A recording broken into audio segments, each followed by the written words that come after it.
Hello students, welcome back to our YouTube channel सर्वेस study. बच्चों, आज मैं आप सभी के लिए एक न्यू वीडियो लेकर आया हूं और इस वीडियो में हम डिस्कस करेंगे 11th फिजिक्स का दूसरा चैप्टर यूनिट्स एंड मेजरमेंट। इसके प्रीवियस वीडियो में हमने कुछ टॉपिक्स डिस्कस किया था, बहुत ही डिटेल में डिस्कस किया था, जैसे कि हमारा हो गया फिजिकल क्वांटिटी क्या होती है और टाइप्स ऑफ फिजिकल क्वांटिटी की बात हमने करी थी।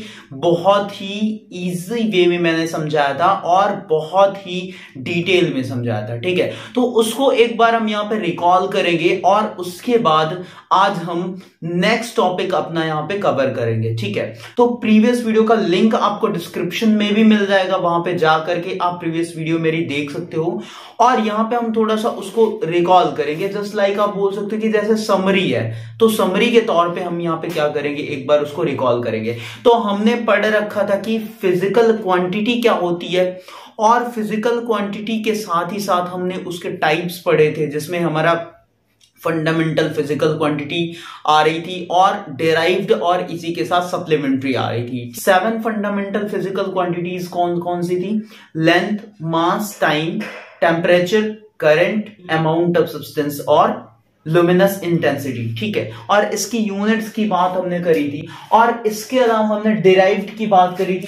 अब इसके बाद थर्ड टाइप जो था हमारा, वो था हमारा सप्लीमेंट्री फिजिकल क्वांटिटी। ठीक है, सप्लीमेंट्री में आपका दो आ रहा था, एक एंगल आ रहा था जिसका फॉर्मूला क्या था, theta is equal to arc length upon में रेडियस, और एक आ रहा था आपका सॉलिड एंगल। ठीक है, सॉलिड एंगल के लिए फॉर्मूला अगर हम बात करें तो वहां पे हमारा क्या था, एरिया अपॉन में रेडियस का स्क्वायर। और एंगल का यूनिट हमने बताया था क्या, रेडियंस होता है, उसको आप कन्वर्ट कर सकते हो डिग्री में। 2 pi radians is equal to 360 degree या pi radians is equal to 180 degree. और इसके अलावा सॉलिड एंगल की जो यूनिट होती है दैट इज स्टेरेडियन। ठीक है, इतनी बात मैं कर चुका था। अब यहां पे उसके आगे से मैं क्या करूंगा, स्टार्ट करूंगा यूनिट्स एंड मेजरमेंट चैप्टर का। नेक्स्ट टॉपिक क्या होगा आपका, वो है आपका कुछ यूनिट्स का कन्वर्जन है। एक ऐसे एक यूनिट आपके पास दी रहेगी और उस एक यूनिट वाले सिस्टम को आप दूसरे यूनिट वाले सिस्टम में कन्वर्ट कर पाओगे। ठीक है, जैसे कि सबसे पहले आप जान लो कि हमारे पास ये दिया है MKS, CGS और FPS। ठीक है, ये आप लोअर क्लासेस में भी पढ़ चुके होंगे। MKS का मतलब क्या होता है, मीटर किलोग्राम सेकंड, और इसका मतलब सेंटीमीटर ग्राम सेकंड, और इसका मतलब फुट पॉइंट सेकंड। ठीक है, मीटर किलोग्राम सेकंड का मतलब क्या है कि ये मीटर है, इसका मतलब ये क्या मेजर करेगा, ये लेंथ मेजर करेगा। ये किलोग्राम है, मतलब ये क्या मेजर करेगा, आपका ये मास मेजर करेगा। और ये सेकंड है, मतलब ये टाइम मेजर करेगा। इसी तरीके से है ये CGS क्या है, सेंटीमीटर, मतलब लेंथ को छोटी यूनिट में मेजर किया जाएगा सेंटीमीटर, और मास को छोटी यूनिट में मेजर करेंगे तो वो ग्राम हो जाएगा। सेकंड वही रहेगा, तीनों ही क्या कहते हैं, सिस्टम ऑफ यूनिट्स में। ठीक है, इसके अलावा ये क्या है, फुट, जो कि हमारा फिर से लेंथ का यूनिट है, या बोल सकते हो डिस्टेंस मेजर करने के लिए। पॉन्ड क्या है, कोई भी मास मेजर करने के लिए, जैसे कहते हैं ना कि 1 पाउंड का केक चाहिए। ठीक है, दैट इज द मास। ठीक है, और सेकंड तो वही है पहले वाला। सपोज करो कि मान लो आपके पास एक क्वेश्चन दिया है कि डेंसिटी दिया है, डेंसिटी इज इक्वल टू, सभी को पता है मास अपॉन में वॉल्यूम होता है। मान लो कि डेंसिटी दिया है 5 किलोग्राम पर मीटर क्यूब। ठीक है, ध्यान से समझना, ऐसे क्वेश्चन पुटअप किए गए हैं आपके जेई के एग्जाम में भी। ठीक है, यहां पर दे रखा है कि डेंसिटी जो है वो 5 किलोग्राम पर मीटर क्यूब है, तो हमको इसको कन्वर्ट करना है किसमें, कन्वर्ट इन CGS सिस्टम। ठीक है, अब इसको CGS सिस्टम में कन्वर्ट करना है, और CGS सिस्टम का मतलब क्या है बेटा कि C बोले तो हमारा सेंटीमीटर, मतलब यहां पर जो पर मीटर क्यूब आ रहा है वो पर सेंटीमीटर क्यूब आना चाहिए, और जहां पे किलोग्राम है वहां पे ग्राम आना चाहिए। तो ये सिंपल सा क्वेश्चन है, इस टाइप के क्वेश्चन पुटअप किए गए हैं।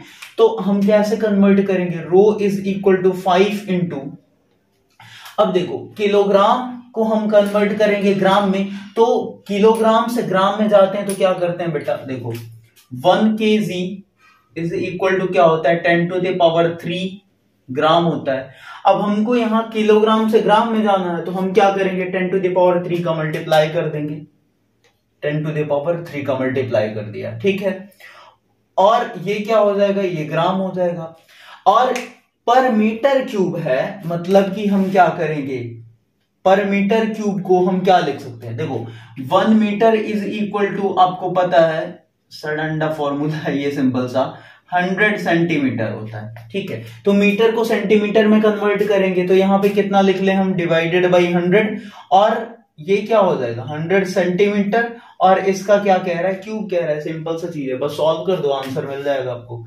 अब देखो यहां पर क्या हो जाएगा 5 × 10⁻³ ग्राम, और नीचे क्या हो जाएगा, ये 100 का क्यूब करेंगे तो 1, मतलब 10 टू द पावर कितना है 2 है, और 2 3 जा 6 हो जाएगा सेंटीमीटर क्यूब, ठीक है। मतलब यहां से कितना आ जाएगा, ये 3 से कैंसिल हो जाएगा, मतलब ये बचेगा 5 × 10⁻³ ग्राम पर centimetre cube. This is the value of density in CGS system, ठीक है। ठीक है, तो इस टाइप के क्वेश्चन आपसे पुटअप किए जा सकते हैं, ठीक है। नेक्स्ट टॉपिक है हमारा कि कुछ इंपॉर्टेंट पैरामीटर्स हैं, उनको हम देख लेते हैं। सम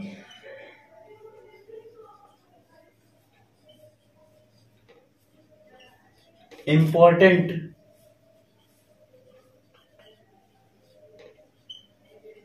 पैरामीटर या डेफिनेशन बोल सकते हो, ठीक है। अब देखो ये कुछ इंपॉर्टेंट पैरामीटर्स क्या हैं, जैसे कि लेंथ को मेजर करना है, बड़ी बड़ी लेंथ को मेजर करना है, तो आप वहां पे कौन सी यूनिट्स यूज करोगे। जैसे कोई भी ऑब्जेक्ट है वो काफी डिस्टेंट है, तो वहां पे हम कौन सी यूनिट का यूज करके उसकी डिस्टेंस को कैलकुलेट आउट करेंगे, ठीक है। जैसे कि मान लो अर्थ से सन के बीच की डिस्टेंस मेजर करनी है, तो आप कैसे करोगे, ठीक है। अब देखो सबसे पहला आता है इसमें हमारा astronomical unit.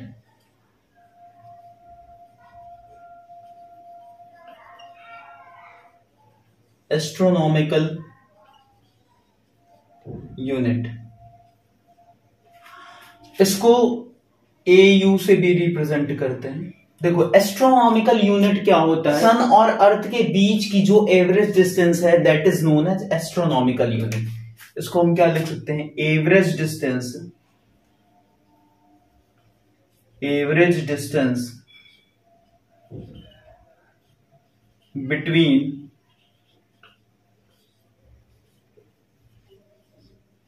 Sun and earth, ठीक है, that is known as astronomical unit. तो 1 astronomical unit is equal to क्या होता है, ये होता है आपका 1.5 × 10⁻11 मीटर, ठीक है। ये वैल्यू है एक एस्ट्रोनॉमिकल यूनिट की। नेक्स्ट हम बात करते हैं बेटा लाइट ईयर क्या होता है।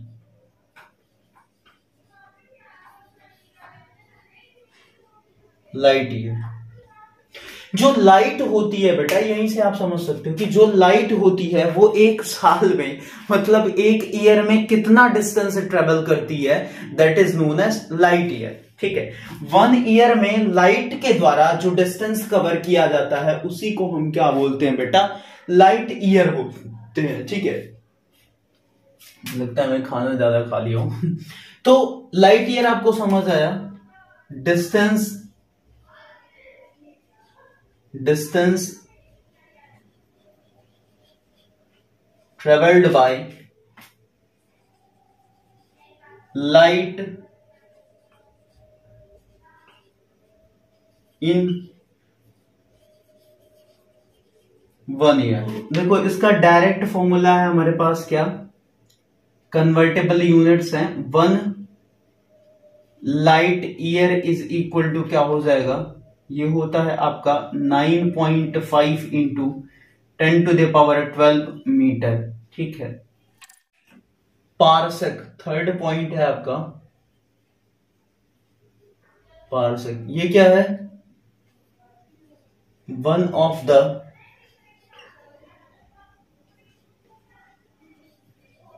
largest unit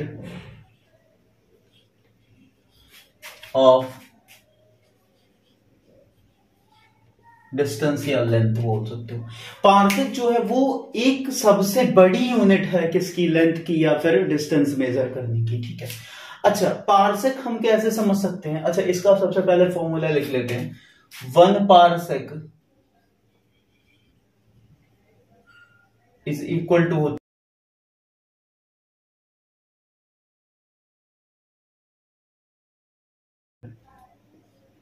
ठीक है, देख रहे हो, देख रहे हो यहाँ पे 10⁻16, वो 11 12 के ऑर्डर में चल रहा था और ये डायरेक्टली कहां चला गया, आपका 16 चला गया। इसी वजह से ये क्या है, one of the largest unit of distance या लेंथ बोल सकते हैं। अब देखो पार्सेक, समझो कि पार्सेक होता क्या है। हम क्या करें, सन और अर्थ से इतनी दूर चले जाएं कि सन और अर्थ के द्वारा हमारी आंख पर जो एंगल सबटेंड हो वो एंगल अगर 1 सेकेंड का हो जाए तो उस टाइम जो सन से हमारे आईज तक की डिस्टेंस होगी that is known as parsec, ठीक है। कैसे समझना है, देखो यहां पे मैं फिगर ड्रॉ कर रहा हूं। ये मान लो आपके पास क्या है, सूरज चच्चा है और ये है आपके पास धरती माता, ठीक है, देख रहे हैं। हाँ, और इधर क्या है, इधर मान लो आपकी आईज है, बन जाओ, ये तो भूतनी की आंख लग रही है यार। देखो भाई अपनी ड्राइंग थोड़ा अच्छी नहीं है, ठीक है। अब 1 पार्सेक क्या होता है कि हम क्या करें, सन और अर्थ से इतनी दूर चले जाएं कि सन और अर्थ के द्वारा जो हमारी आंख पर एंगल सबटेंड किया जाए, दिस एंगल, वो एंगल कितना हो बेटा, वो हो 1 सेकेंड का, वो एंगल हो 1 सेकेंड का। तो उस टाइम जो सन से हमारी आईज तक की डिस्टेंस होगी, ये वाली डिस्टेंस, इसी को हम क्या बोलेंगे, 1 पार्सेक बोलेंगे, ठीक है। और ये सन और अर्थ के बीच की जो डिस्टेंस है ये आपकी बोली जाती है क्या, एवरेज डिस्टेंस, एस्ट्रोनॉमिकल यूनिट है ये, ठीक है। ये हो गया। हाँ बवाल, देखो तुम्हारा भाई कितना तगड़ा फिगर बनाया एकदम, ठीक है। तो ये सेकंड को रिप्रेजेंट करने का ये क्या सिंबल है, जैसे डिग्री को रिप्रेजेंट करते हैं, मान लो कि 1 डिग्री है तो ये क्या हो गया, डिग्री। और 1 मिनट को ऐसे कॉमा लगा के मेजर करते हैं, ये क्या है,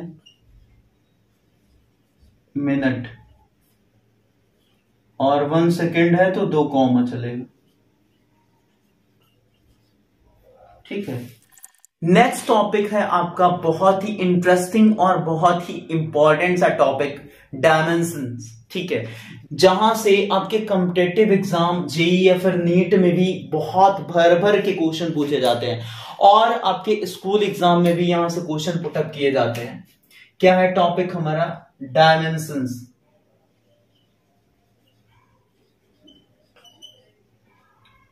डायमेंशंस क्या होती है, ठीक है। तो सबसे पहले हम इसकी डिफिनेशन लिख लेते हैं।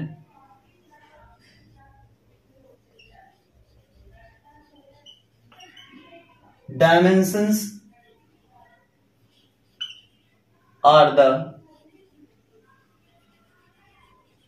पावर्स, कुछ भी बोल सकते हो। Dimensions are the powers to which the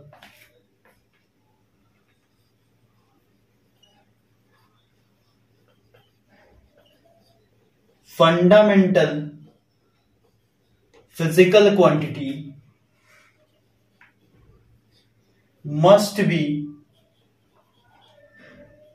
raised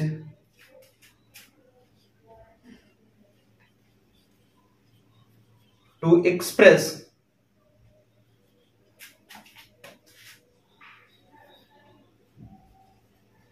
a given physical quantity. ठीक है, डायमेंशंस क्या होते हैं? ये पावर्स होते हैं या पार्ट्स होते हैं to which the fundamental physical quantity, जो किसी फंडामेंटल फिजिकल क्वांटिटी के ऊपर लगाए जाते हैं, मस्ट बी रेज्ड, जो चढ़ाए जाते हैं, to express a given physical quantity, किसी अदर फिजिकल क्वांटिटी को रिप्रेजेंट करने के लिए, एक्सप्रेस करने के लिए। फिर से समझो कि कोई हमारे पास एक दूसरी फिजिकल क्वांटिटी दी है, उसको एक्सप्रेस करने के लिए, उसको रिप्रेजेंट करने के लिए किसी फंडामेंटल फिजिकल क्वांटिटी पे जो पार्ट्स लगाए जाते हैं, that parts are known as dimensions. ठीक है, अब देखो सबसे सिंपल जो डायमेंशन है, जैसे लेंथ का डायमेंशन क्या होगा? लेंथ का होता है L। ठीक है, मास का होता है आपका M। टाइम का T। ठीक है, इस तरीके से आप लिखोगे लेंथ, मास, टाइम। और मान लो टेम्परेचर का भी आ जाता है, टेम्परेचर का कहीं कहीं आपको थीटा लिखा हुआ मिलेगा और कहीं कहीं आपको केल्विन लिखा हुआ मिलेगा। तो चाहे आप जो लिख सकते हो, चाहे के लिख लो चाहे थीटा लिख लो, कोई दिक्कत नहीं। कहीं कहीं इसको थीटा भी लिख देते हैं। ठीक है, तो चाहे थीटा लिख लो चाहे के लिख लो। ठीक है, ये हमारे फंडामेंटल हैं। ठीक है, ये फंडामेंटल डायमेंशंस हैं। अब इन्हीं के ऊपर जो पार्ट्स यूज किया जाएगा किसी दूसरी गिवन फिजिकल क्वांटिटी को एक्सप्रेस करने के लिए, रिप्रेजेंट करने के लिए, तो उसको हम क्या बोलेंगे? That is known as dimensions. ठीक है, अब यहां पे हम इसकी बात करते हैं डायमेंशंस की। मान लो एरिया का लिख लेते हैं। एरिया का डायमेंशन क्या होगा? देखो, डायमेंशन याद करने का सबसे सही तरीका क्या है कि कोई भी फिजिकल क्वांटिटी है उसका आपको क्या पता रहना चाहिए? फॉर्मूला। अगर फॉर्मूला पता है तो आप इजीली क्या करोगे? फाइंड कर लोगे उसका डायमेंशन। एरिया का फॉर्मूला क्या होता है? Length into breadth. तो लेंथ क्या है? ये भी L है, और ब्रेड्थ का है, ये भी L है। ठीक है, तो फाइनली इसका डायमेंशन क्या बन जाएगा? L square. ठीक है, इसी तरीके से अगर वॉल्यूम का लिखें, वॉल्यूम का तो क्या हो जाएगा? L into B into H. और L बी एच सारी क्या है? ये हमारी लेंथ ही है, तो L, इसका भी L, इसका भी L, सबका L, तो ये बन जाएगा क्या? L cube. तो वॉल्यूम का जो डायमेंशन आएगा वो क्या आ जाएगा? L क्यूब आ जाएगा।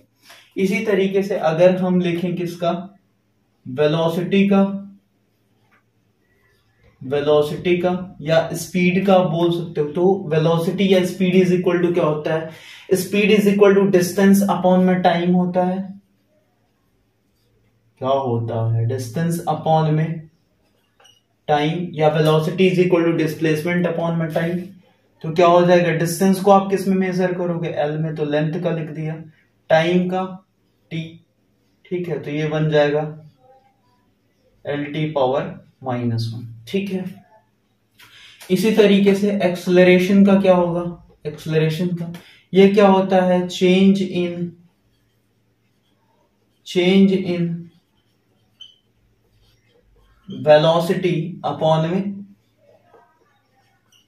टाइम। ठीक है, तो चेंज इन वेलोसिटी क्या है? एक टाइप की वेलोसिटी ही है।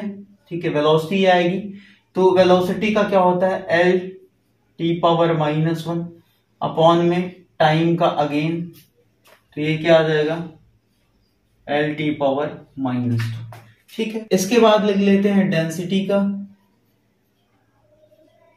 डेंसिटी का क्या होता है? मास अपॉन में वॉल्यूम। तो मास का क्या हो जाएगा बेटा? मास का होता है M, और वॉल्यूम क्या हो जाएगा? क्या? L cube. तो हो जाएगा ml power -3। This is the dimension of किसका? डेंसिटी का। ठीक है, इतना हो गया। इसके आगे चलते हैं, लिखते हैं किसका? फोर्स का। फोर्स इज इक्वल टू क्या होता है? ma, मतलब मास इंटू एक्सेलरेशन। तो मास का क्या हो जाएगा? M, और एक्सेलरेशन का क्या अभी लिखा था, एल टी पावर -2। तो ये फाइनली फोर्स का डायमेंशन क्या आ जाएगा, एम एल टी पावर -2। ठीक है, इसके बाद वर्क का क्या होगा, वर्क का लिख लेते हैं। वर्क इज इक्वल टू क्या होता है, फोर्स इंटू डिस्प्लेसमेंट। तो फोर्स का लिख लेते हैं क्या होगा, M L T power -2। Displacement क्या है, लेंथ है, तो एल हो जाएगा इसका, फाइनली इसका आ जाएगा M L square T power -2। ठीक है, एनर्जी का लिख लेते हैं, एनर्जी का, तो आप एनर्जी का कहीं से भी लिख सकते हो। ठीक है, वैसे आएगा वर्क का ही डायमेंशन, क्योंकि वर्क डन जो होता है वो एनर्जी में कन्वर्ट हो जाता है, चाहे आप पोटेंशियल से लिख लो, काइनेटिक से लिख लो, किसी भी फॉर्मूले से लिख लो।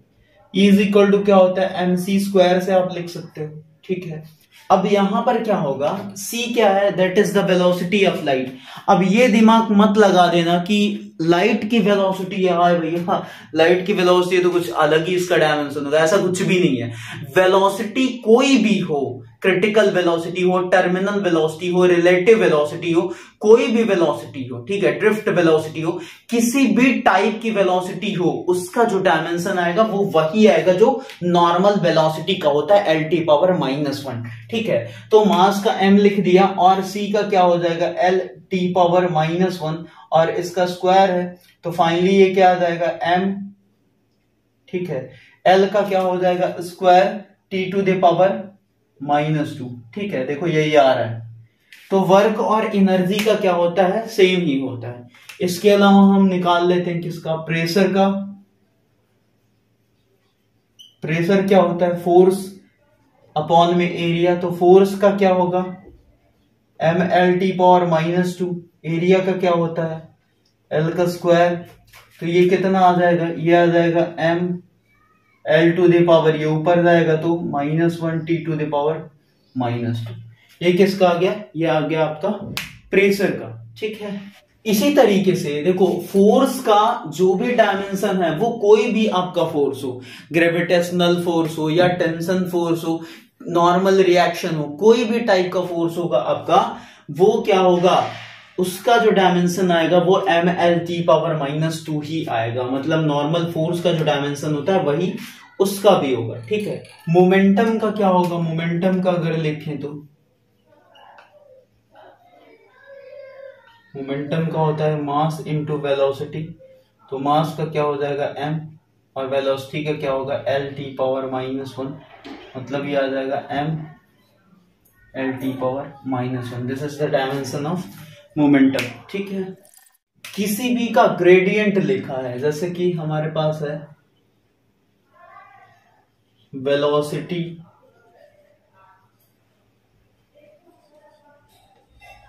ग्रेडियंट, इसका क्या होगा। फिर मान लो हमारे पास है प्रेशर ग्रेडियंट। ठीक है, मान लो है एनर्जी ग्रेडियंट।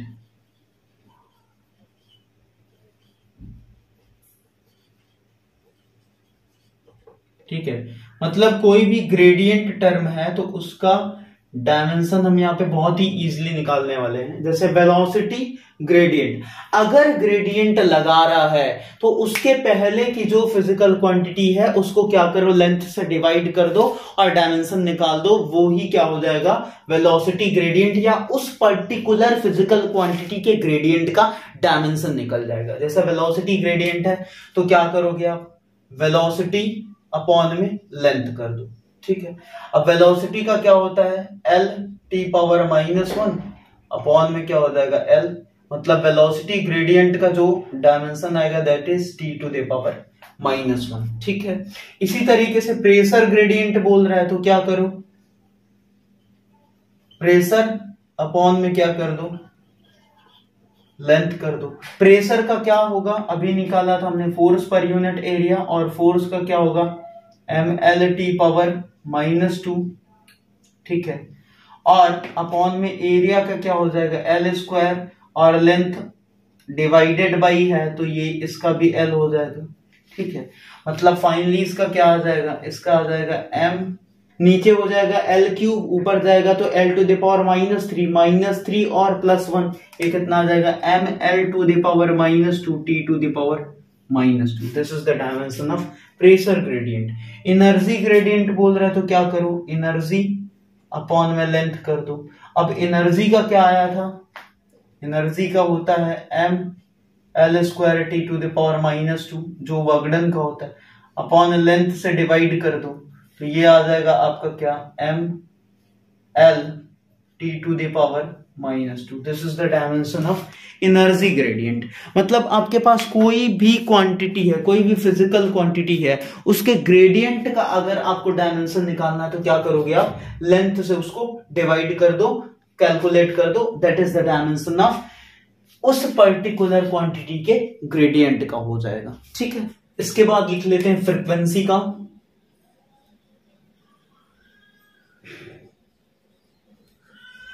फ्रीक्वेंसी का डायमेंशनल फॉर्मूला क्या होगा, देखो टाइम का क्या होता है, टी होता है, और फ्रीक्वेंसी क्या होती है 1 में टाइम पीरियड, 1 में, ठीक है। तो इसका कितना हो जाएगा 1 में टी मीन्स ये हो जाएगा टी टू द पावर -1। ठीक है, अगर सरफेस टेंशन का लिखें तो क्या होगा, सरफेस टेंशन, सरफेस टेंशन का क्या होता है, फोर्स अपॉन में लेंथ।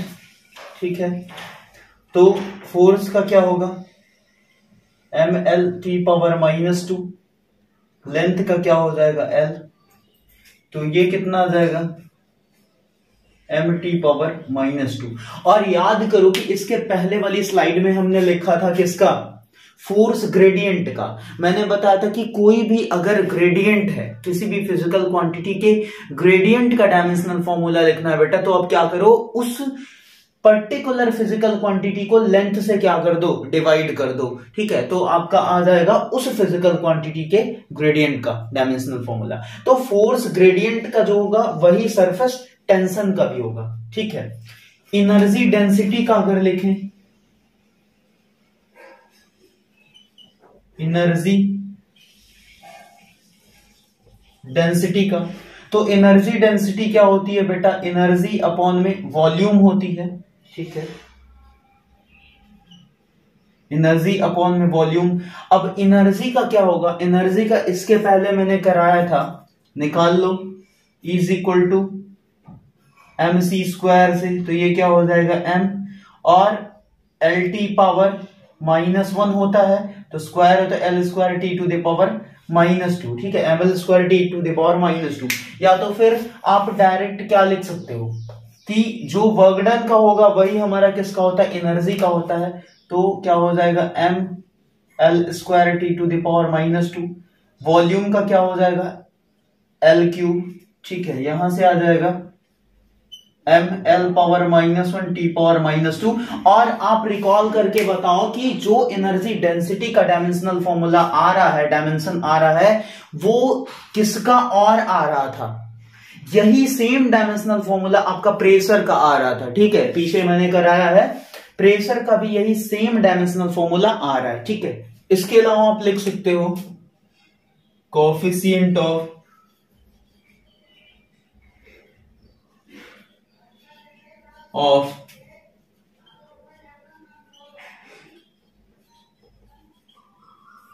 विस्कोसिटी का। इसका देखो फॉर्मूला क्या होता है हमारे पास, F इज इक्वल टू होता है 6 पाई ईटा RV।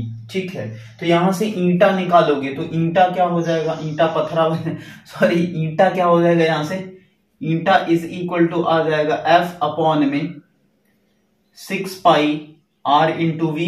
और 6 पाई क्या है, ये कांस्टेंट है, तो इसका डायमेंशनल फॉर्मूला होगा ही नहीं, ये डायमेंशनलेस है। तो फोर्स का क्या हो जाएगा ml t power -2, and R क्या है, R का L हो जाएगा, V क्या है वेलोसिटी, तो LT पावर -1।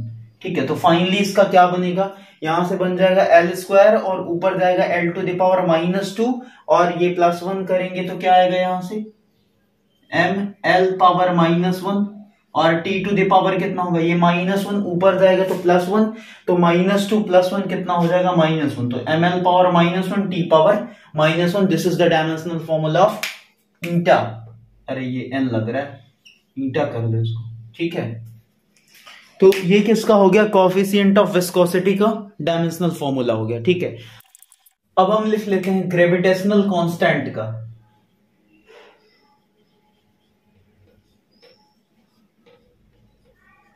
ग्रेविटेशनल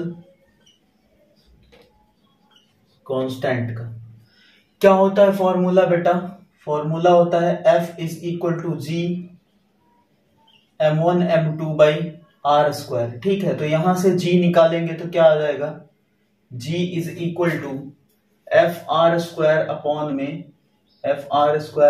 में m1 m2, ठीक है। सबका डायमेंशनल फॉर्मूला क्या करो, रख दो। फोर्स का क्या होगा बेटा, ml t⁻⁻2 r² मतलब l का स्क्वायर और नीचे मास का स्क्वायर हो जाएगा m1 m2, तो ये क्या हो जाएगा m², ठीक है। यहां से कितना आएगा, ये ऊपर जाएगा तो बन जाएगा ये m⁻⁻1 और L³ t⁻⁻2। This is the dimensional formula of gravitational constant G, ठीक है। देखो यहाँ पे रटना नहीं है, आपको रटना है तो केवल आप फॉर्मूला क्या करो, रट डालो। और फॉर्मूला अगर याद है और जो फंडामेंटल डायमेंशंस हैं जैसा लेंथ मास टाइम, ये आपको अगर पता है तो फिर आप इजीली क्या करोगे, फाइंड अप कर पाओगे डायमेंशनल फॉर्मूला किसी भी फिजिकल क्वांटिटी या कांस्टेंट्स का, ठीक है। इसके अलावा लिख लेते हैं प्लैंक कांस्टेंट का, बहुत ही इंपॉर्टेंट है, कई बार पूछा गया है, आपके स्कूल एग्जाम्स में भी पूछा जाता है और कॉम्पिटिटिव एग्जाम में तो कई बार पूछा गया है प्लैंक कांस्टेंट का। प्लैंक्स कांस्टेंट, ठीक है। प्लैंक कांस्टेंट का कैसे लिखोगे, देखो हमारे पास एक फॉर्मूला है general, E is equal to h न्यू, जहां पे h क्या है, प्लैंक कांस्टेंट, तो यहां से h इज इक्वल टू क्या आ जाएगा, E अपॉन में न्यू, और E का क्या होता है, जो वर्क डन का होता है ml² t⁻⁻2, और न्यू क्या है, दैट इज फ्रीक्वेंसी। फ्रीक्वेंसी का भी बताया था कि टाइम पीरियड का उल्टा कर दो मतलब t⁻⁻1, तो ये कितना आ जाएगा ml² t⁻, ये ऊपर जाएगा तो सब्ट्रैक्ट हो जाएगा तो बचेगा -1। This is the dimensional formula of Planck constant. Boltzmann constant का लिख लेते हैं,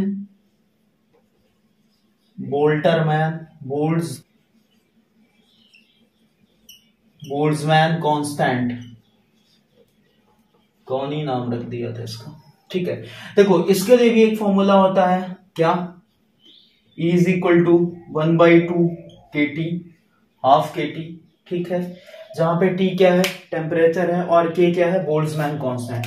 तो यहां से K निकालेंगे तो क्या आ जाएगा, K is equal to 2 into E upon में T।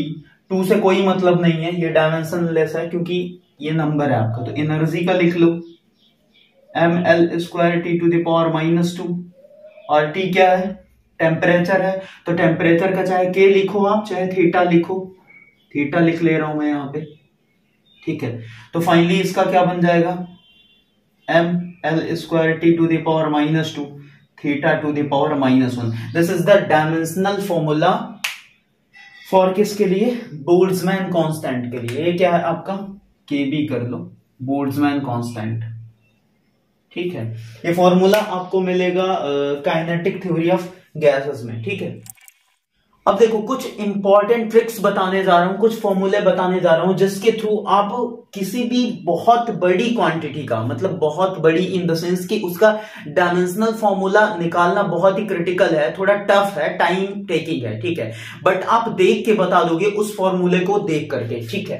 देखो जैसे T इज इक्वल टू होता है relation RC is equal to, ये होता है L अपॉन में RK, और ये होता है रूट LCK, ठीक है।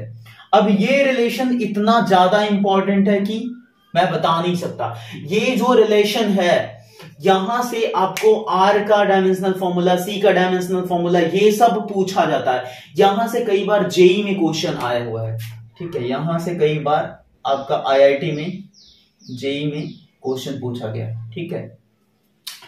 अब देखो, जो डायमेंशन होता है टी का, टाइम का, वही सेम डायमेंशन होगा आरसी का, और वही सेम डायमेंशन होगा एल बाई आर का, और वही सेम डायमेंशन होगा L C to the power half का, ठीक है। ये क्या है? ये आपका है रेजिस्टेंस, ये है रेजिस्टेंस, और ये क्या है? ये है कैपेसिटेंस, और एल क्या है? ये है इंडक्टेंस, ठीक है। एक और इंपॉर्टेंट फॉर्मूला क्या होता है? एक रिलेशन होता है, C is equal to 1 upon में root mu naught epsilon naught, ठीक है। अब यहां से क्या पूछा जाता है? यहां से पूछा जाता है कि डायमेंशनल फॉर्मूला बताओ, डायमेंशनल फॉर्मूला बताओ किसका? म्यू नॉट एप्सिलॉन नॉट का, ठीक है। तो ये रिलेशन अगर पता है आपको तो चुटकी में निकाल दोगे, ऐसे मिनटों में निकाल दोगे, ठीक है। कैसे? देखो, म्यू नॉट एप्सिलॉन नॉट का पूछ रहा है तो क्या करो? स्क्वायर कर दो, तो सी स्क्वायर इज इक्वल टू क्या हो जाएगा? 1 अपॉन में म्यू नॉट एप्सिलॉन नॉट, यहां से आ जाएगा dimensional formula of mu naught epsilon naught is equal to क्या हो जाएगा? 1 बाई सी स्क्वायर। ये क्या है? स्पीड ऑफ लाइट है, तो इसका डायमेंशनल फॉर्मूला क्या हो जाएगा? या इसको ऐसे लिख लो आप, सी स्क्वायर है तो सी टू द पावर -2 लिख सकते हैं, और सी का क्या होता है? एल टी पावर -1, इसका पावर -2 करोगे तो ये कितना आ जाएगा? L to the power -2, T to the power minus minus plus हो जाएगा 2, ठीक है। तो ये डायमेंशनल फॉर्मूला आ जाएगा किसका? म्यू नॉट एप्सिलॉन नॉट का। तो ये रिलेशन आपके लिए इंपॉर्टेंट है, यहां से भी कई बार क्वेश्चन पूछा गया है जेई में, ठीक है। कॉम्पिटिटिव एग्जाम में भी पूछा गया है, और आपके स्कूल एग्जाम्स में भी कई बार यहां से क्वेश्चन पुटअप किया गया, ठीक है।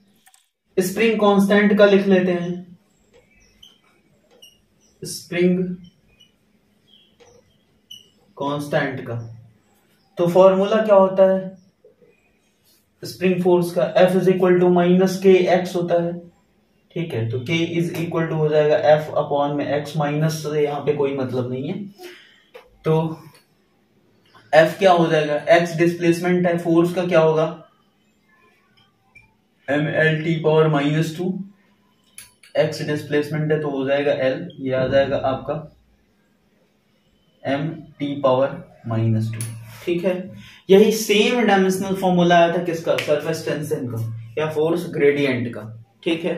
नहीं बिलीव हो रहा है? निकाल लो, क्या हो जाएगा? फोर्स अपॉन में लेंथ होगा, ये भी तो फोर्स ही है, अपॉन में लेंथ, वही तो लिखा हुआ है ना, समझ सकते हो, ठीक है। अगर हम एप्सिलॉन नॉट का डायमेंशन निकालें, एप्सिलॉन नॉट का, देखो हमारे पास फॉर्मूला होता है 12th फिजिक्स के फर्स्ट चैप्टर में आप पढ़ोगे जब इलेक्ट्रिक चार्जेस एंड फील्ड में, तो वहां पे कूलम्स लॉ है, तो कूलम फोर्स होता है F is equal to 1 by 4 pi epsilon naught Q1 Q2 by R square, ठीक है। तो यहां से अगर हमको एप्सिलॉन नॉट का डायमेंशन चाहिए तो इसको तो छोड़ दो, ये तो कांस्टेंट है आपका, तो epsilon naught is equal to क्या हो जाएगा? Q1 Q2 अपॉन में R स्क्वायर F, ठीक है, ये हो जाएगा। अब देखो Q1 Q2 क्या है? चार्ज है, तो सबसे पहले चार्ज का निकाल लेते हैं। देखो जनरल फॉर्मूला आपने 10th इलेक्ट्रिसिटी में पढ़ा होगा कि Q इज इक्वल टू क्या होता है? करंट इनटू टाइम IT, तो I का क्या हो जाएगा? एम्पियर, ठीक है, this is the fundamental physical quantity, और टाइम का क्या हो जाएगा? T, तो यहां से कितना आ जाएगा? 80, ठीक है। चार्ज का आ गया 80, रख दो यहां पर, चार्ज दो है यहाँ पे, Q1 Q2 मल्टीप्लाई में है, तो क्या हो जाएगा? A square T square upon में R स्क्वायर है, मतलब L स्क्वायर हो जाएगा, और F का आपको पता ही है M L T पावर -2, ठीक है। इसको सॉल्व करेंगे तो ये कितना आ जाएगा? इसको ऊपर लेके जाएंगे तो m टू द पावर -1, और L कितने हैं?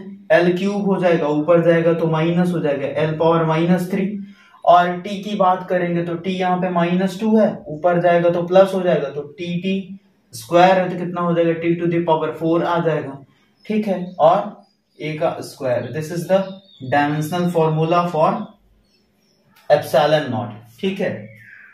ये क्या है? परमिटिविटी ऑफ फ्री स्पेस का, ठीक है। कुछ सर्कुलर से लिख लेते हैं, सर्कुलर यूसीएम जो है आपका चैप्टर, यूनिफॉर्म सर्कुलर मोशन वाले से। ठीक है, देखो एंगुलर डिस्प्लेसमेंट का अगर लिखें,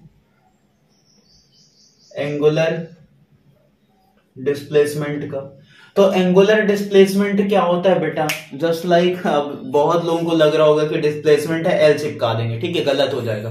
देखो ये है सर्कल, देख रहे हो कितना तगड़ा फिगर बना रहा है आपका भाई।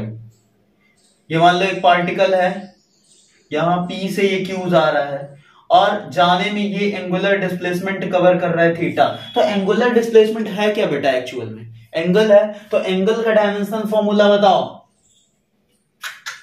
जल्दी बताओ। एंगल का डायमेंशनल फॉर्मूला मैंने बताया था जब मैं आपको पढ़ा रहा था supplementary physical quantity, previous video आप देख के आओ।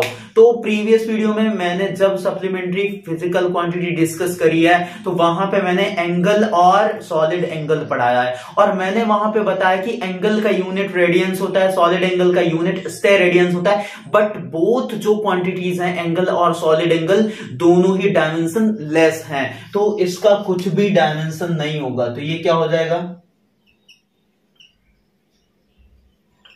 डायमेंशन लेस क्वांटिटी है ये। ठीक है, एंगुलर वेलोसिटी का अगर देखेंगे, एंगुलर वेलोसिटी का, तो एंगुलर वेलोसिटी क्या होती है, एंगुलर डिस्प्लेसमेंट अपॉन में टाइम। तो एंगुलर डिस्प्लेसमेंट का क्या होगा, डायमेंशन लेस है ये, अपॉन में टाइम का, तो ये क्या हो जाएगा 1 अपॉन में टी। ठीक है, मतलब टी टू द पावर -1, मतलब कि जो फ्रीक्वेंसी का आ रहा है वही एंगुलर वेलोसिटी का भी हो जाएगा। एंगुलर एक्सेलरेशन का, एंगुलर एक्सेलरेशन का क्या होता है, alpha is equal to angular velocity upon में टाइम। ठीक है, तो एंगुलर वेलोसिटी का क्या होता है, टी टू द पावर -1। ठीक है, अपॉन में इसका भी हो जाएगा टी, तो ये आ जाएगा finally T to the power -2। ठीक है, ये हो गया एंगुलर एक्सेलरेशन का। ओके, इसी में आता है सेंट्रीपिटल फोर्स, सेंट्रीफ्यूगल फोर्स, तो उसका अलग नहीं होगा कुछ। ठीक है, फोर्स का अगर आपको पता है तो कोई भी दुनिया का फोर्स हो, gravitational force, restoring force, tension force, normal reaction, ठीक है, स्प्रिंग फोर्स, विस्कस फोर्स, कोई भी फोर्स हो, किसी भी टाइप का फोर्स हो, उसका जो डायमेंशनल फॉर्मूला होगा वो नॉर्मल फोर्स का जो होता है ml⁻², वही होगा। अब देखो कुछ यहां पे डायमेंशन लेस क्वांटिटीज हैं, उसको डिस्कस कर लेते हैं। क्या क्या है, dimension less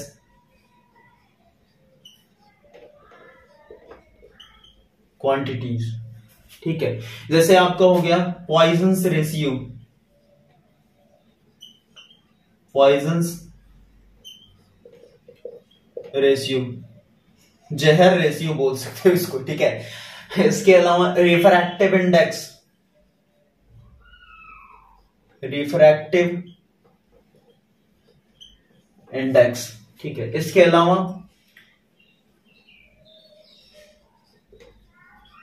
electrical and magnetic susceptibility.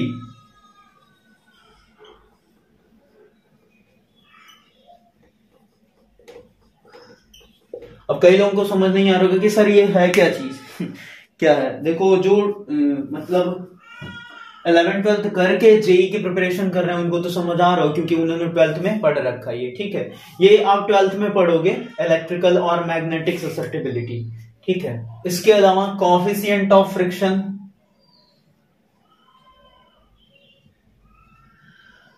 Coefficient of friction mu, ये आप एनएलएम में ही पढ़ोगे। ठीक है, इसके अलावा डाइलेक्ट्रिक कांस्टेंट,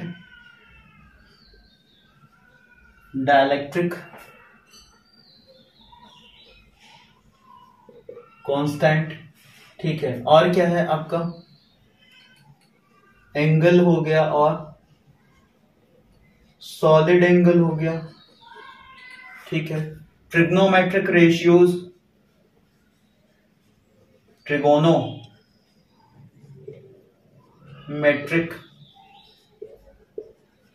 रेशियोज। ठीक है, एक्सपोनेंशियल कांस्टेंट,